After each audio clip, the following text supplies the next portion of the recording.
Our standards to talk about today is describing characters in Aloud the Spirit Giver, comparing and contrasting key details presented in Native Americans of the Southwest Part 2, and about cultural identities of those in Native Americans of the Southwest Part 1. We'll form and use plural possessive nouns as well. So we're on Lesson 7, Native Americans of the Southwest Part 2. So our two words to know are kachinas, which is ancestral spirits in the Hopi religious belief system, and maintain, to take care of, to keep in good condition.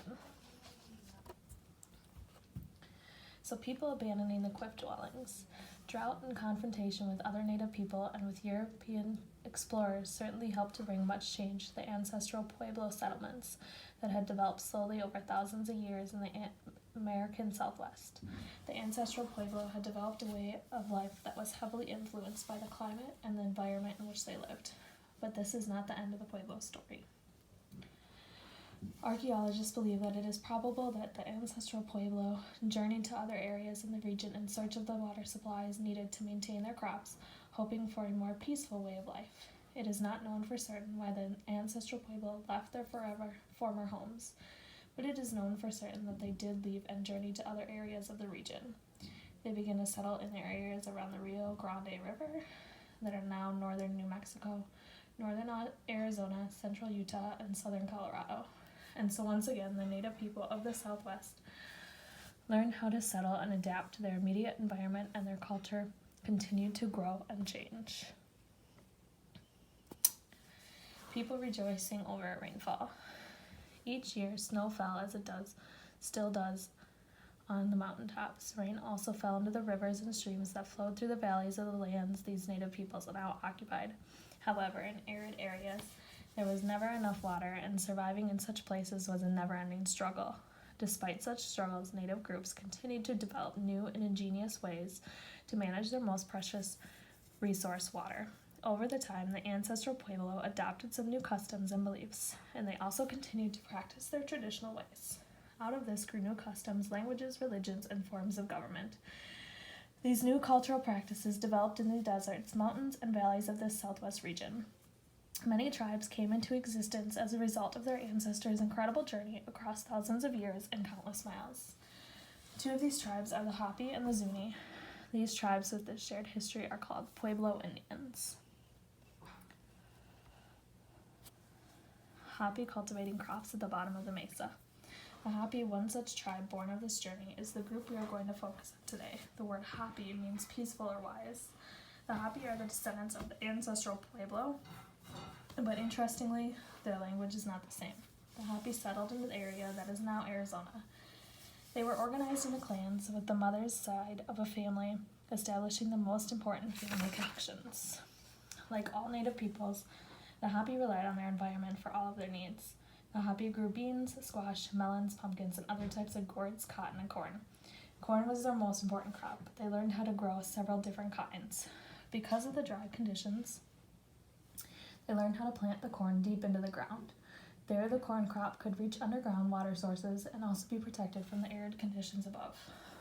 Also, the Hopi would plant their crops at the bottom of the mesas, so that after it rained, the water could run down into their fields and water their crops. Hopi inside their home. The Hopi lived in houses made of stone and wooden beams. They did not use adobe clay to build houses, as their ancestors did. They entered their houses through the ceiling using a ladder. Because of the environment in which they lived, they ate very little meat. But the Hopi women, who ran the household, knew many different ways to cook corn. Hopi people wove cloth for clothing and blankets, and made moccasins, belts, baskets, pottery, and jewelry.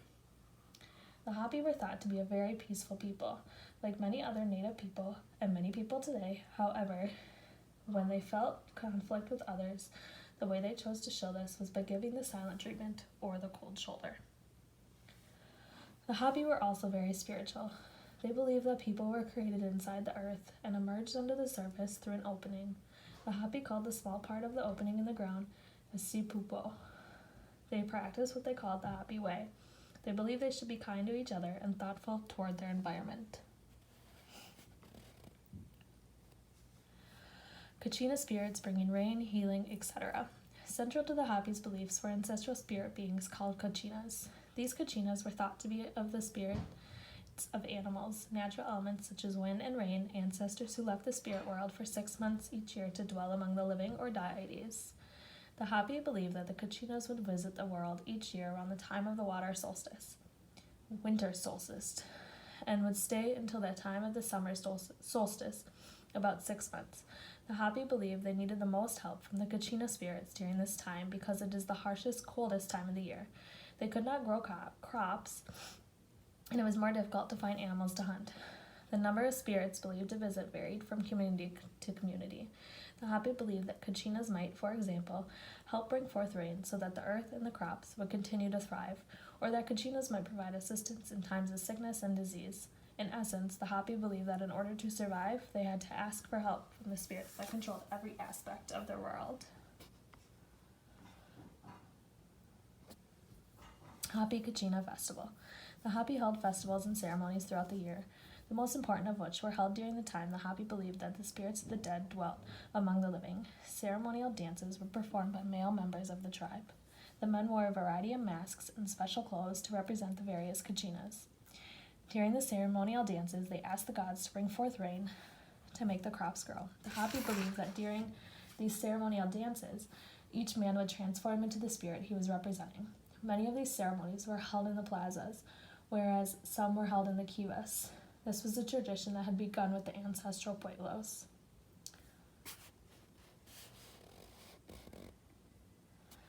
Kachina dolls. Kachina dolls were very important too. They were hand-carved from cottonwood roots by men and presented to boys and girls.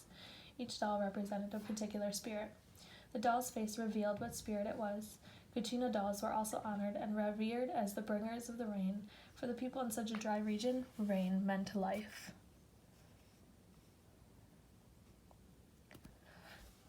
Hopi today. The Hopi still inhabit the southwest region of North America and live throughout the United States and around the world.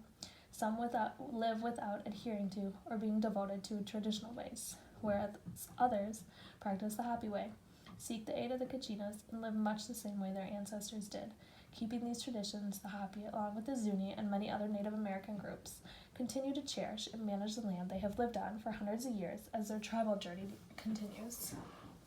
So, the reflection questions for this is that you should describe the homes in which the Hopi lived.